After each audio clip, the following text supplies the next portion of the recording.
Et cette fois-ci, messieurs, dames, bon, c'est toujours la continuité des vidéos précédentes, bien sûr. Et j'en profite parce que là, le ciel bleu est revenu ici à Perpignan et c'est vrai que ça me donne beaucoup de morale. Parce que quand le temps est gris, c'est vrai qu'on est aigri. Mais là, ça va. Là, le ciel bleu est revenu. On a eu beaucoup de pluie ces derniers temps qui ont fait beaucoup de bien à la nature également. Et là, maintenant, on commence à savourer les beaux jours qui reviennent. J'aimerais adresser ce message très très important à quelqu'un que j'ai pu côtoyer ces derniers temps au sein de notre quartier Saint-Jacques à Perpignan.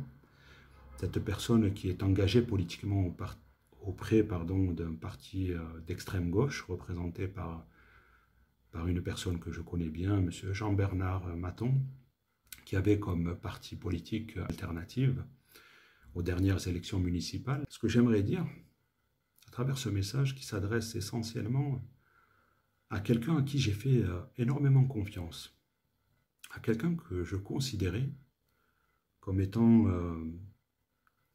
intègre et engagé dans ses convictions, même si pour ma part, tout le monde le sait, au sein de notre quartier, que pour ma part, j'ai toujours été apolitique. Moi, je suis plutôt quelqu'un qui œuvre dans la bienfaisance et qui est ouvert à toute personne qui désire œuvrer pour le bien-être des habitants de notre ville, quel qu'il soit son bord politique. Bien sûr, j'ai mes propres convictions, mais n'empêche que nous sommes là, et c'est ce que je considère pour ma part, pour œuvrer tous ensemble, messieurs, dames. On devrait passer outre nos appartenances politiques pour le redressement de la situation précaire que connaît et subit notre ville Perpignan.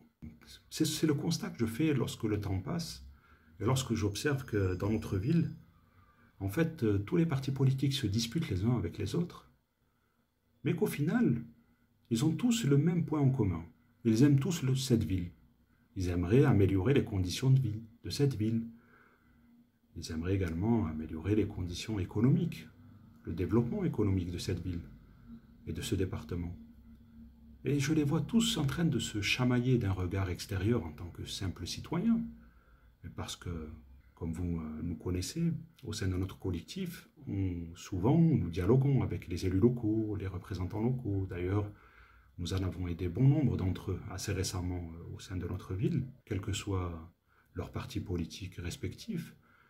Mais nous ne sommes pas fermés en fait. On est cette nouvelle génération qui avons réussi, messieurs, dames, à passer outre cela. Parce que ce qui compte pour nous réellement, c'est quoi? C'est d'œuvrer tous ensemble pour le bien de cette ville, pour le bien de ses habitants. Et c'est de cesser de se faire ces guerres, en fait, de je suis de la gauche, je suis de la droite, je suis de l'extrême gauche, je suis de l'extrême droite, et moi je suis contre toi, et toi tu es contre moi. Au final, ce n'est pas le réel objectif, ce n'est pas le vrai combat qu'on devrait mener. Et pour nous, on a décidé avec les membres de mon collectif, entre référents, de ne plus rentrer dans ce jeu, d'aider ceux qui veulent vraiment aider cette ville et ses habitants, quels qu'ils soient. Nous avons du respect pour tous les partis politiques. Nous n'avons pas de problème avec ça, messieurs, dames. Nous avons aidé beaucoup de partis par le passé, que ce soit aux élections municipales, cantonales, législatives, et ils étaient issus de tous bords politiques. Il y a bien sûr, messieurs, dames, c'est vrai que de par ma personne et de par ma nature, de par mes convictions, que le parti d'extrême droite que je n'ai jamais aidé. Par conviction, parce que leur idéologie ne reflète pas ma façon de voir les choses. Bien que j'ai du respect pour les personnes qui appartiennent à ce parti politique d'extrême droite. J'ai du respect car nous sommes dans une société où c'est que doit bien sûr primer et régner la démocratie. Et il faut savoir se respecter les uns les autres, même si nous divergeons au niveau de nos points de vue, de nos convictions, de notre façon de voir tout simplement. Et le parti d'extrême droite, c'est le seul que personnellement je n'ai jamais aidé. Mais je reviendrai sur ce point qui est très important, messieurs, dames. Il faut que je vous... Je souris, messieurs, dames, parce que en fait,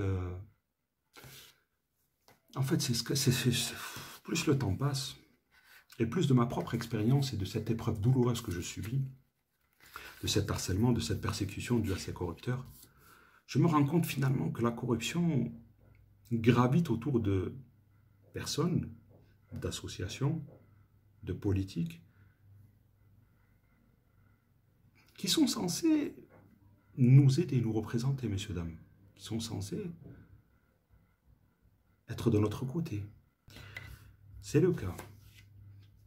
C'est le cas d'une personne qui nous a beaucoup côtoyés, que je cite maintenant, comme étant Madame Françoise Atiba. Si vous me voyez, Françoise Atiba, sur cette vidéo, et je sais que vous me verrez, car je vous avais prévenu que je ferai une vidéo vous concernant. Madame Françoise Atiba, vous qui avez été cadre responsable de la Ligue des droits de l'homme, et qui avez été également de profession psychiatre, vous avez souvent marché à nos côtés. Vous êtes venu souvent dans notre quartier, bien sûr, avec les membres de votre collectif, de votre parti, à savoir celui de Jean-Bernard Maton, bien sûr, pour nous encourager, nous démarcher, afin qu'on puisse militer ensemble, etc., contre l'extrême droite, etc., etc. Et dans toutes les luttes qu'on a pu mener au sein de notre quartier, concernant bien sûr la réhabilitation, la rénovation, reconstruction de notre quartier, vous avez toujours été là présente et nous vous avons toujours superbement bien accueillis, vous et tous les membres de votre équipe.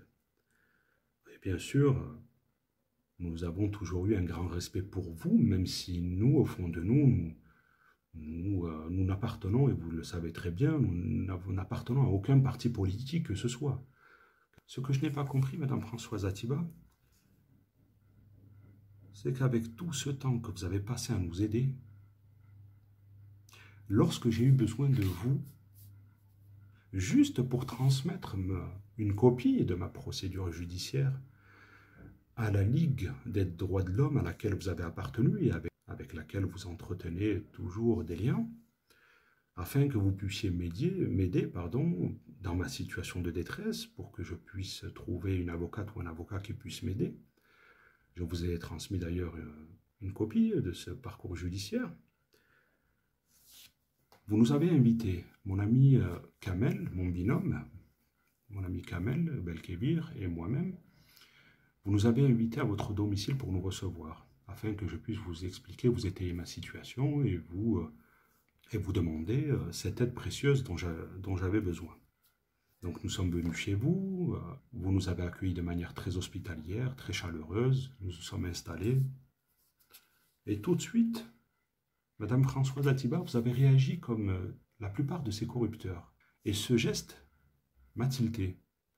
Vous avez pris votre téléphone et vous l'avez posé derrière un meuble qui était situé juste derrière ma nuque. Votre téléphone, vous l'avez pris, vous l'avez posé derrière ma nuque, là où j'étais assis moi, mais vous étiez assis à côté. Alors que normalement, votre téléphone aurait dû rester à vos côtés. Mais vous l'avez posé derrière ma nuque.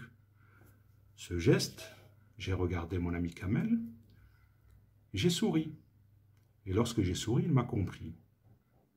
Vous nous avez invités et déjà d'entrée de jeu, je savais que ça y est, c'était perdu d'avance. Qu'en fait, j'allais subir encore une fois une perte de temps et que finalement, moi qui vous pensais intègre, finalement, j'allais me tromper. Nous avons passé cet échange ensemble, cordial. Je vous expliquais ma situation, mais vous étiez assez réticente, comme si vous ne vouliez pas trop vous avancer. Vous étiez là, comme s'il fallait à chaque fois que je me justifie, comme si à chaque fois il fallait que je réexplique ma situation, que vous ne compreniez pas, etc., etc. Madame Françoise Atiba, ce que vous avez fait, en posant votre téléphone derrière ma nuque, je l'ai fait également en sortant mon téléphone et en faisant la même chose, car je garde toujours une trace de ce que l'on me fait. De votre geste, j'ai également activé l'enregistrement vocal de mon téléphone. Et donc nous avons échangé. Cela a duré peut-être 1 heure, 1 heure et demie. Et vous m'avez dit que vous alliez étudier mon dossier et que vous alliez le transmettre à la Ligue des droits de l'homme. C'était en avril 2024. 1 an se sont écoulés. Nous sommes en avril 2025. Je vous avais contacté par email, Madame Françoise Atiba, pour vous dire que lorsque vous auriez une réponse, n'hésitez pas à me contacter directement. Vous ne m'aviez jamais répondu. C'était le deuxième point sur lequel j'avais des doutes. Des doutes auxquels j'en avais compris tout le sens. Lorsqu'il y a eu la pose de la première pierre pour l'îlot Puig, l'îlot Puig, au quartier Saint-Jacques à Perpignan, pour la reconstruction du premier bâtiment de logement social qui était prévu et porté par la municipalité, il y a eu bien sûr tous les élus locaux et le préfet même qui est venu ici pour inaugurer ce moment. Ils étaient tous présents. Alors, il y avait Madame Françoise Fité, Hermeline Malherbe pour le conseil départemental, Madame Agnès Langevin pour la région, Monsieur le maire de Perpignan, Monsieur le président de la communauté d'agglomération, Monsieur Robert Villa, et Monsieur le préfet, Monsieur l'honorable préfet, Monsieur Thierry Bonnier. Superbe personne avec qui on a pu échanger, dialoguer un petit peu. Et là, subitement, lorsque nous étions en train d'écouter leur discours, vous êtes venu me prendre par le bras et me tirer sur le côté, en me disant « Djeloul, il faut que je te parle, il faut que je te voie. C'était juste pour te dire qu'en fait, on ne peut rien faire pour toi, qu'il n'y a rien, qu'on ne peut rien faire, etc. etc. » Bon, je dis « Il n'y a pas de souci. » Et ce que je vous ai dit, Madame Françoise Atiba, c'est... Je vous ai resignifié ce que vous avez dit juste un peu avant à mon ami Kamel Belkébir lorsque vous l'avez contacté, alors que vous auriez dû me contacter moi. Vous avez dit à mon ami Kamel que, en fait, oui, j'ai vu son histoire, mais c'est bizarre, parce que je pense qu'il est un peu, il a un trouble mental, et en plus de ça, dans ses vidéos, on le voit, il est en hôpital psychiatrique, il est interné, etc., etc. Il y a une chose de claire que j'aimerais vous signifier, Madame Françoise Atiba. C'est que Kamel, déjà, bon, est venu me le dire, me l'étayer, me le raconter, et je lui dis, comment ça? Comment ça, j'ai des troubles mentaux, et comment ça, j'ai été interné en hôpital psychiatrique? Alors que de mon plein gré, je suis allé volontairement et sur conseil de mon médecin, me reposer en centre de repos pour cause d'épuisement moral et physique. Voilà la véritable raison. Je n'ai pas été interné, Madame Françoise Atiba. On ne m'a pas pris de force pour m'amener en hôpital psychiatrique. Je suis allé en centre de repos, c'est différent. Et je suis allé de mon plein gré. J'aurais pu ne jamais y aller, mais j'avais besoin de me recueillir, de me retrouver, de m'isoler de cet harcèlement, cette persécution. Voilà la réalité, Madame Françoise Atiba. Et vous êtes allé la transformer à mon ami Kamel. Troisième détail sur lequel j'ai confirmé mes doutes, Madame Françoise Atiba. Et ensuite, voilà, on s'est vu donc à la première pause de la construction du nouveau bâtiment social à l'îlot Puig, au quartier Saint-Jacques. Et de là, donc, vous m'avez tiré sur le côté, vous m'avez dit, oui, mais on ne peut rien faire, il n'y a rien, je ne sais pas. Vous avez été vague. Et là, je vous ai dit ouvertement, Madame Atiba, rassurez-vous, je sais qui vous êtes réellement. Et je sais ce que vous tentez de faire. J'ai compris, Madame Atiba, afin de les protéger, de protéger ces relations que vous avez. La question que je me pose, Madame Atiba, c'est est-ce que vous êtes réellement allé voir la Ligue des droits de l'homme?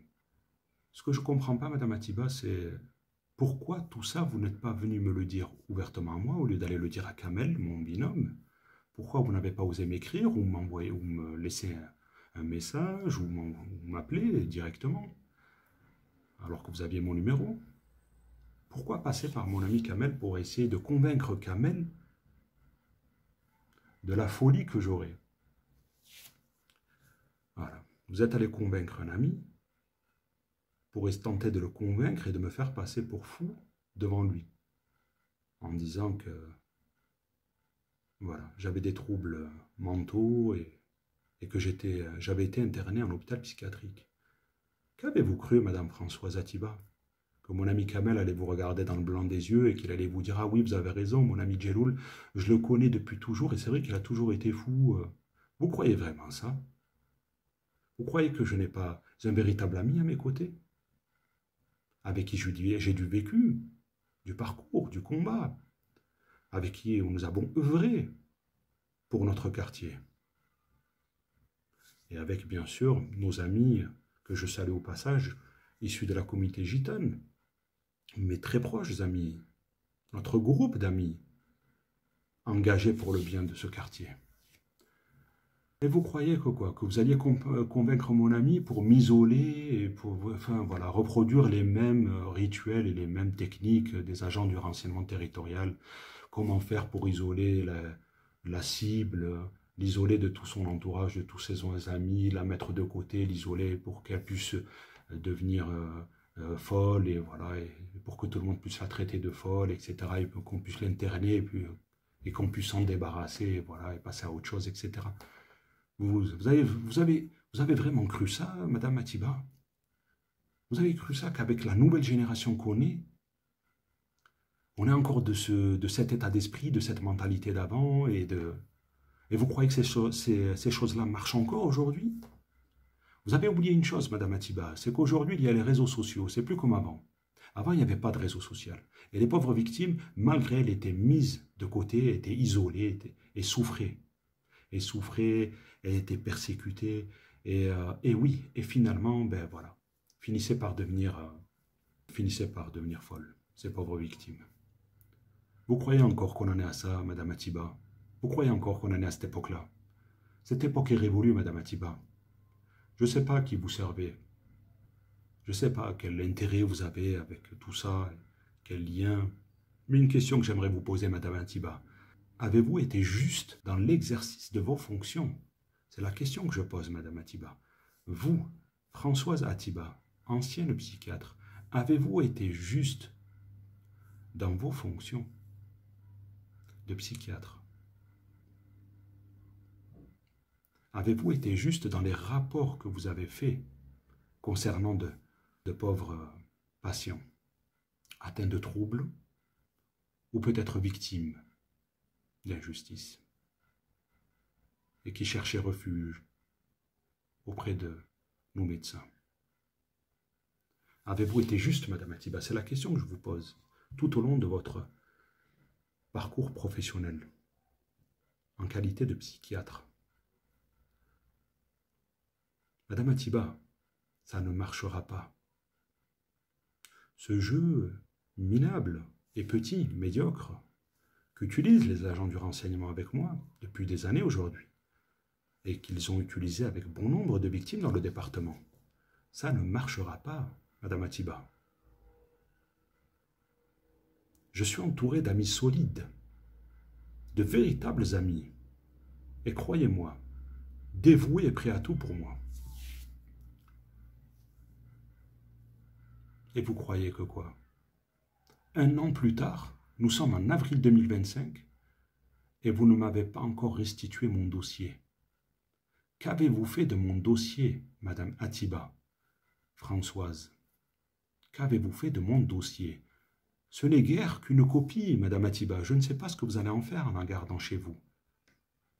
Ou peut-être, c'est qu'une supposition. Peut-être que les agents du renseignement territorial corrompus vous ont demandé de garder en otage mon dossier pour m'empêcher que de démarcher des associations qui puissent m'aider, pour me retarder dans mon combat. Mais sachez, Madame Atiba, que des copies de ce dossier, j'en ai une 50aine. Que les photocopies, ce n'est pas ça qui coûte cher. Que j'en ai préparé une 50aine à disposition, prête à être expédiée dans toutes les directions. Et je veux dire, c'est pas parce que vous me gardez en otage une copie depuis passé un an que vous allez me retarder en quoi que ce soit. Ayez au moins, Madame Atiba, Françoise Atiba, l'amabilité et la politesse que de me restituer mon dossier. Car en un an, vous ne m'avez jamais répondu, ni adressé un appel, ni adressé un courrier. Pour me dire, Monsieur Kitter, je suis désolé, on ne peut rien faire pour vous, la Ligue des droits de l'homme ne peut rien faire pour vous. Rien, néant. Vous allez voir mon ami Kamel pour lui dire, oui, je sais pas, il a un peu des troubles mentaux. Pourquoi vous m'avez analysé à travers mes vidéos? Pourtant, tout est noir sur blanc, les preuves sont là, c'est flagrant. Les plaques d'immatriculation retracent tous les services auxquels appartiennent ces véhicules civils, Madame Atiba. J'ai des fonctionnaires intègres de police et du renseignement qui m'aident aujourd'hui, Madame Atiba. Le moment voulu, je divulguerai les mêmes éléments à visage découvert, Madame Atiba. Et tout cela retracera les fonctionnaires civils de la ville de Perpignan, Madame Atiba, fonctionnaire corrompu de la ville de Perpignan. Madame Atiba, on ne peut pas cacher la vérité et on ne peut pas défendre l'indéfendable. Ça ne sert à rien. Vous pensez gagner du temps, mais au contraire, ça prend de l'ampleur, c'est différent. Madame Atiba, je vous ai fait confiance et pourtant, je le savais déjà, j'avais un doute, mais je voulais le confirmer, Madame Atiba. Le jour où on a fait la réunion à l'association des Baptistes, dans la salle qui nous avait mis à disposition pour faire notre réunion, le jour où j'ai parlé de ma situation autour de la table et que vous êtes avec hystérie, levé pour me couper la parole et pour me dire c'est bon, on n'est pas là pour parler de ton histoire, on est là pour parler du quartier. Alors que je ne vous connaissais même pas à cette époque-là. Je venais à peine de vous connaître. Et vous m'aviez remis à ma place d'un ton sévère, comme si nous avions grandi ensemble. Ce jour-là, j'ai regardé Kamel, j'ai dit hop, hop, hop, hop, hop. Ceux qui sont là, ils sont là que pour leurs intérêts. Ils ne représentent en aucun cas nos intérêts à nous. Madame Atiba, je vous ai tout simplement testé. Et aujourd'hui, je sais qui vous êtes, Madame Atiba. Je sais qui vous êtes. Et croyez-en ma parole, parce que je suis l'un des référents les plus influents du quartier Saint-Jacques, parce que je suis apprécié de toutes les communautés, parce que je suis respecté. Je ferai en sorte, et je vous l'ai dit en face à face, que le quartier, mon quartier, notre quartier Saint-Jacques, sache qui vous êtes. J'adresse également ce message à Monsieur Jean-Bernard Maton. Aujourd'hui, je découvre de manière exacerbée la réalité de votre parti. Alors que j'ai du respect pour vous, pour votre personne, c'est que votre parti est infiltré, gangréné par la corruption. Pour ma part, je n'y changerai rien.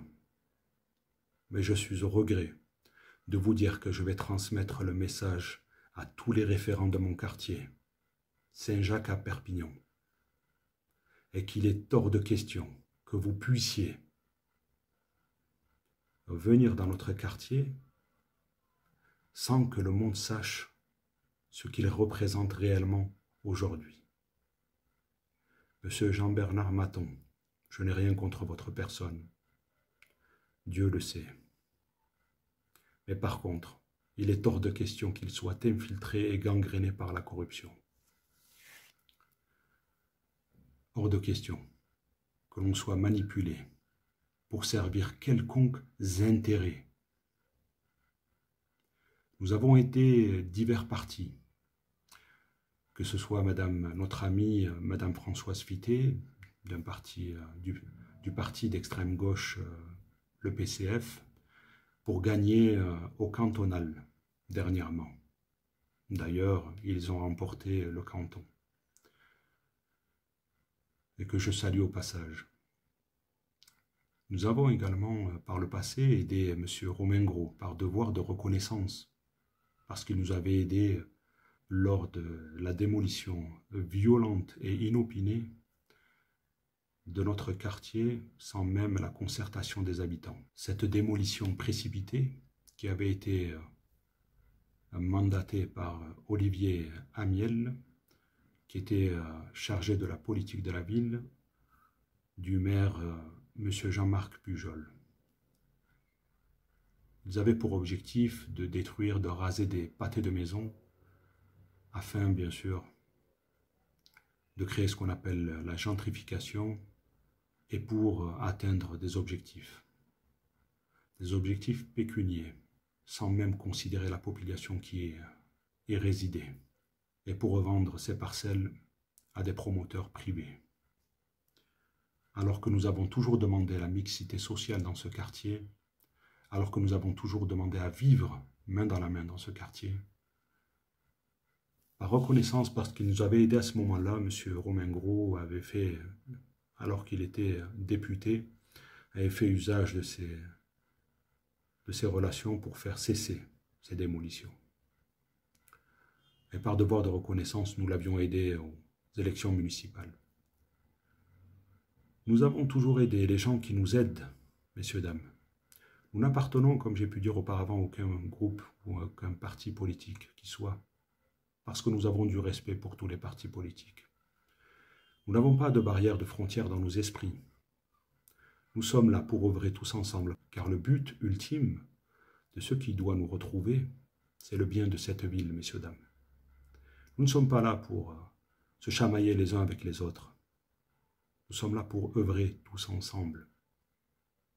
Nous sommes, comme je vous ai dit auparavant, cette nouvelle génération qui a changé d'état d'esprit, qui n'est plus avide d'argent ou d'intérêt, comme l'ont été nos prédécesseurs, qui se faisaient démarcher, instrumentaliser pour quelques miettes de pain, à savoir un logement social, un emploi ou toute autre promesse.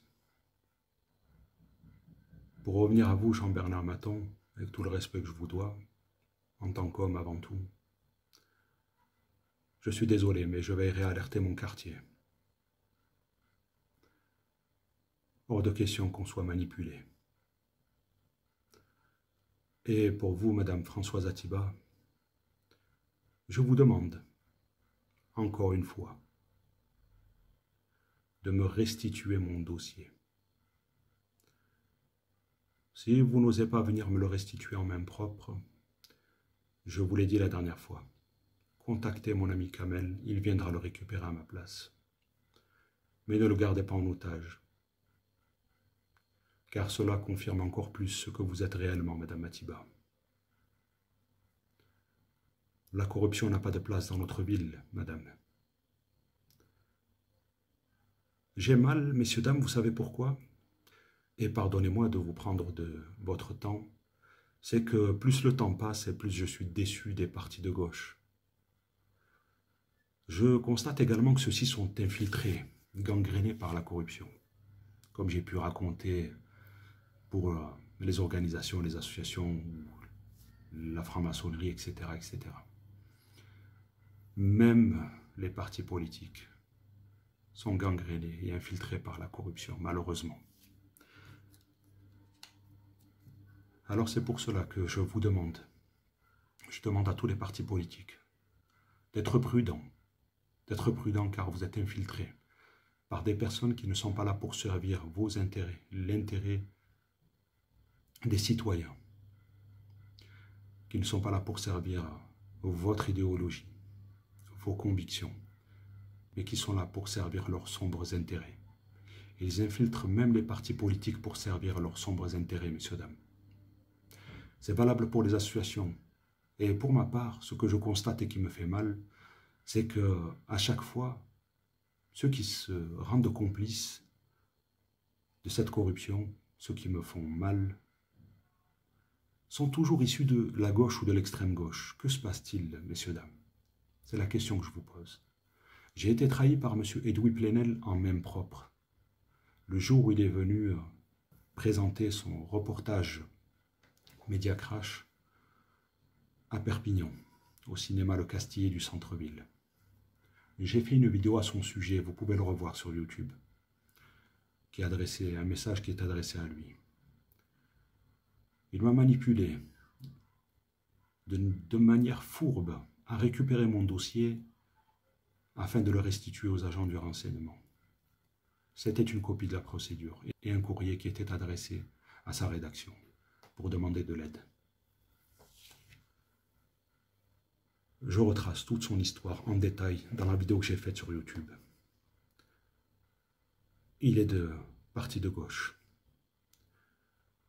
La Ligue des droits de l'homme, de gauche ou d'extrême gauche. On a toujours été par héritage des électeurs de gauche, messieurs, dames. On a toujours eu ces convictions qui prônent le côté social, le côté humain, le côté culturel, le côté rassembleur de toutes les communautés, pour le bien de ce pays. Et aujourd'hui, je me sens chaque fois trahi par des gens qui ont infiltré la gauche et l'extrême gauche. Comment cela se fait-il que ces gens issus des partis de gauche et d'extrême gauche ne réagissent pas à ces corrupteurs qui les infiltrent? Comment ne s'en rendent-ils pas compte? Comment s'en aperçoivent-ils pas? Qu'est-ce qui se passe en fait? Quand je prends du recul, messieurs, dames, et je vous laisserai sur ça, j'ai toujours été trahi par des gens de la gauche, alors que moi-même, par héritage, j'ai toujours voté à gauche, mais que j'ai jamais subi, par exemple, quelconque harcèlement, quelconque persécution, quelconque corruption de quelqu'un issu du parti d'extrême droite, par exemple. Qu'est-ce qui se passe en fait? Je ne comprends plus. Qu'est-ce qui se passe? À quoi sommes-nous en train de jouer en fait? Vous nous dégoûtez pour qu'on parte et qu'on aille ailleurs, rejoindre ou aider d'autres gens, d'autres partis politiques? Ou est-ce qu'il ne faut plus voter ou se dire qu'en fait finalement ça ne sert plus à rien? Compter que sur soi-même? Qu'est-ce qui se passe en fait? Tous les gens, qu'est-ce qui se passe en fait? Qu'est-ce qui se passe? Qu'est-ce qui se passe? Trahi par des gens qui ont infiltré la gauche et l'extrême gauche, et j'ai jamais eu de souci avec des gens qui sont à la droite et à l'extrême droite. Enfin, vous comprenez un peu, qu'est-ce qui se passe? Qu'est-ce que c'est que ça? Que me vaut tout ça? Mais malheureusement, c'est ça la corruption. C'est juste parce que moi je subis ces méfaits que je m'en aperçois, messieurs, dames. Le fait de subir cela et de me battre pour chercher à connaître la vérité qui m'entoure et à la faire éclater au grand jour, que je subis, que je vois, que je me rends compte et que je m'aperçois de tout ça. Parce que quelqu'un qui ne vit pas une expérience comme la mienne, une douleur, une souffrance comme la mienne, ne peut pas se rendre compte de tout ça. Il est leurré, il est bluffé, on lui fait croire, oui, mais finalement ce n'est que de la mascarade. Moi, c'est parce que je vis et que je suis confronté à ça. Donc voilà, messieurs, dames. Madame Françoise Atiba, encore une fois, rendez-moi mon dossier. C'est tout ce que j'ai à vous dire. Et dans le quartier, je saurai faire passer le mot, rassurez-vous, et ça je vous l'ai dit. C'est terminé la mascarade. Il est hors de question qu'on continue à subir ces injustices, ces méfaits, cette corruption dans notre ville. C'était Djeloul Kiter à Perpignan. Je reviendrai sur une autre vidéo. Merci à vous, messieurs, dames.